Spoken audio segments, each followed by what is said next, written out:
बाल विवाह के कारण किशोर किशोरियों पर जिम्मेदारियों का बोझ आ जाता है। गर्भधारण से ये जिम्मेदारी और बढ़ जाती है। कम आयु में माता पिता बनने के दुष्परिणाम महिला पुरुष के साथ शिशु पर भी पड़ते हैं। किशोरावस्था में बच्चा होने पर उसके कमजोर होने और अन्य परेशानियों की आशंका बढ़ जाती है। जन्म के बाद भी शिशु के बीमार होने की या अन्य संक्रमणों की संभावनाएं अधिक होती हैं। कम उम्र में विवाह और गर्भधारण दोनों के ही गंभीर परिणाम हो सकते हैं। आज हम बाल विवाह के खिलाफ आवाज उठाने तथा गर्भधारण से बचाव और बच्चों के बीच अंतर रखने के लिए परिवार नियोजन के साधनों को जानने का प्रयास करेंगे। तो चलिए देखते हैं, बाल विवाह की प्रथा तोड़ें, सेहत से नाता जोड़ें।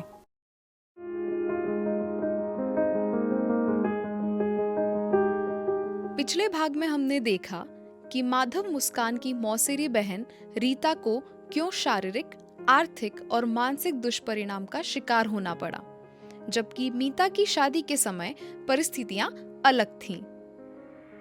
इस भाग में हम देखेंगे नाबालिग रश्मि की कहानी। क्या देखकर उसकी मां की आंखें खुल जाती हैं, देखिए।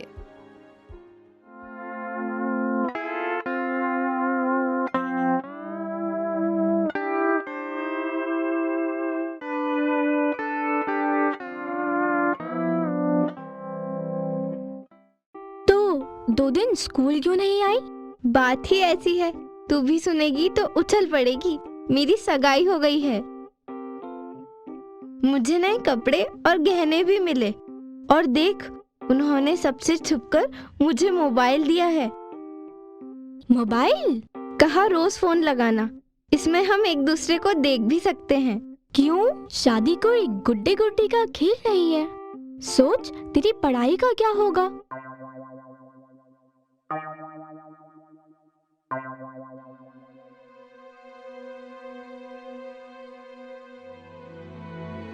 क्यों? शादी कोई गुड्डे गुड्डी का खेल नहीं है।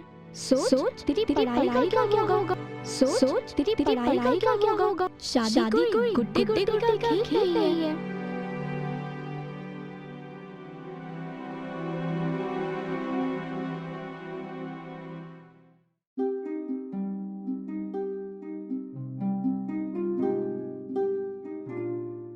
भाभी, जोर से भूख लगी है, कुछ खाने को दो ना।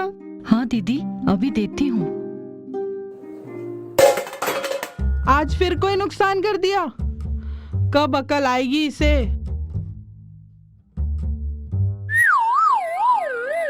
हाय,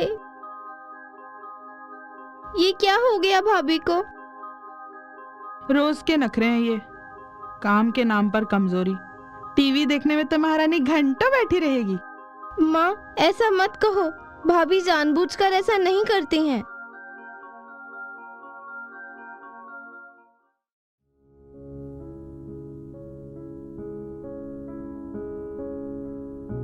रश्मि, सुना है तेरी शादी होने वाली है? पर मैं अभी शादी नहीं करना चाहती। भाभी की हालत देख कलेजा मुंह को आता है। हाँ, मेरी भी। सोचती हूँ हम उनके लिए क्या कर सकते हैं। क्यों ना हम आशा दीदी को इनके यहाँ ले चलें?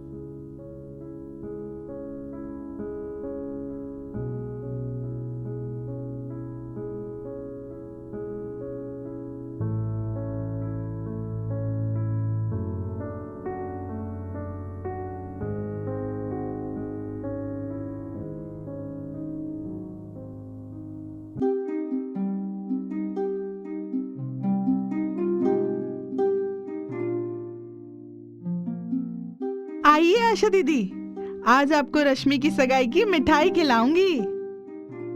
क्या? रश्मि की सगाई कर दी? लड़का क्या करता है?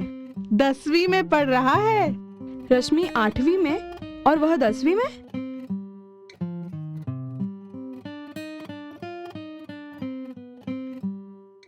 अरे किरण, कितनी कमजोर हो गई है, रंग भी फीका पड़ गया है।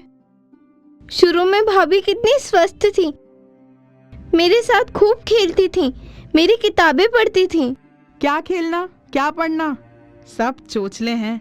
बस जल्दी से इसके पैर भारी हो जाए तो पोते को गोद में खिला लूं। गायत्री भाभी, अभी तो किरण अपनी रश्मि की उम्र की है, नाबालिग है, अभी से माँ बनना।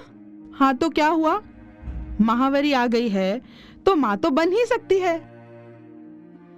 भाभी, माहवारी आने की उम्र भले ही हो, पर यह माँ बनने की उम्र थोड़ी ही है। तो क्या मुझे अभी पोते का मुंह देखना नसीब नहीं होगा? इस उम्र में शारीरिक व मानसिक विकास पूरी तरह से नहीं हो पाता है, और ऊपर से काम का बोझ। वो तो ससुराल में सबको करना पड़ता है, हमने भी तो। किरण कम उम्र में शादी के कारण अभी इतनी कमजोर है, इसका असर बच्चे पर भी पड़ेगा। गायत्री काकी, यदि नींव कमजोर होगी तो मकान कमजोर होगा ना। कम उम्र में माँ बनना मतलब जान जोखिम में डालना। तो क्या इस उम्र में मेरी शादी हो गई तो मेरा भी ऐसा ही हाल होगा?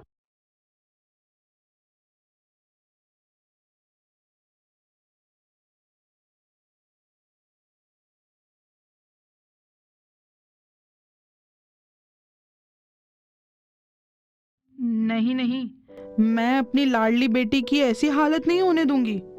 रश्मि की शादी तो इसके बालिग होने के बाद। गायत्री भाभी, क्या किरण आपकी लाडली बहू नहीं है?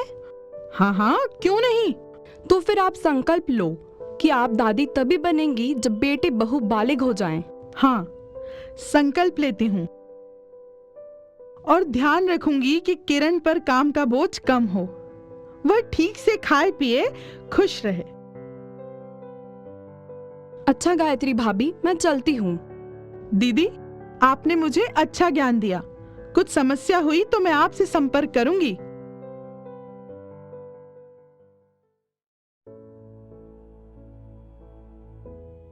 आशा दीदी, किरण आपसे कुछ पूछना चाहती है, पर वह शर्मा रही है। किरण, शर्माओ मत, पूछो क्या पूछना चाहती हो। दीदी, मैं अभी बच्चा नहीं चाहती, इसके लिए क्या उपाय करने होंगे? चिंता मत कर, आजकल इतने सारे गर्भ निरोधक साधन हैं, खाने की गोलियां हैं, कंडोम हैं जो आसानी से उपलब्ध हैं। कितनी अच्छी बात है, इनके उपयोग से जब तक न चाहें बच्चा नहीं होगा। यदि कोई नाबालिग गर्भवती हो जाए तो वह इमरजेंसी कॉन्ट्रासेप्टिव गोली ले सकती है। अनचाहे गर्भपात की कानूनन अनुमति भी है। इस बारे में अधिक जानकारी कहाँ से प्राप्त हो सकती है? इसके लिए प्राथमिक स्वास्थ्य केंद्र, ANM दीदी या मुझसे चर्चा कर सकते हैं। अब रश्मि की सगाई तो हो गई, पर शादी किस उम्र में करेंगे? लड़कियों के लिए विवाह की सही उम्र 18 वर्ष और लड़कों के लिए 21 वर्ष है। कल तो आशा दीदी ने माँ का हृदय परिवर्तन कर दिया। मतलब रश्मि की शादी अभी नहीं, किरण भाभी का बच्चा अभी नहीं, अभी तो पिकनिक बाकी है। हुर्रे! इस भाग में हमने देखा कि बाल विवाह का नाबालिग किरण की सेहत पर कितना बुरा प्रभाव पड़ता है। अगले भाग में हम किशोर बालक बालिकाओं के साथ पिकनिक पर चल रहे हैं। देखते हैं वे वहां क्या धूम मचाते हैं। देखी गई कहानी के अनुसार हम कुछ मुद्दों पर चर्चा करेंगे। बाल विवाह के बाद नाबालिग लड़की की ससुराल में कैसी स्थिति रहती है? बाल विवाह का नाबालिग लड़की के शारीरिक व मानसिक विकास पर क्या प्रभाव पड़ता है?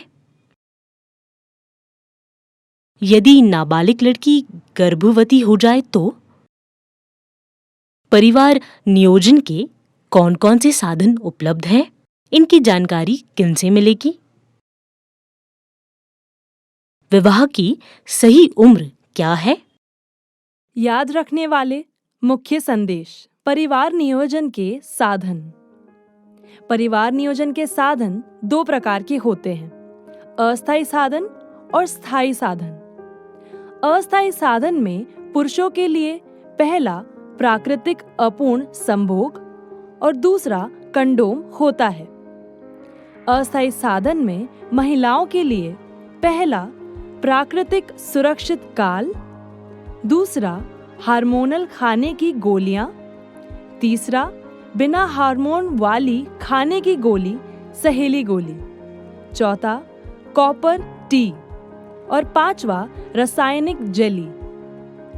स्थायी साधनों में पुरुषों के लिए नसबंदी और स्थायी साधनों में महिलाओं के लिए नसबंदी पारंपरिक दूरबीन से।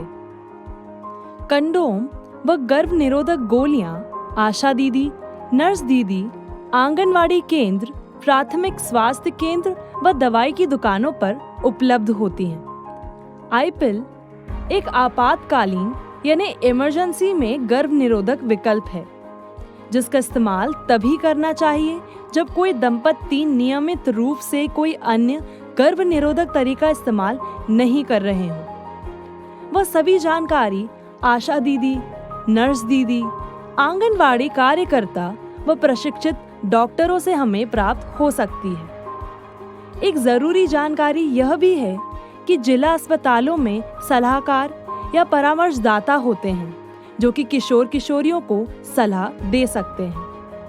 आमतौर पर ये सलाहकार नियमित रूप से अस्पताल में उपलब्ध होते हैं, पर यह बेहतर होगा अगर हम उनके अस्पताल आने का दिन और समय पहले से पता कर लें।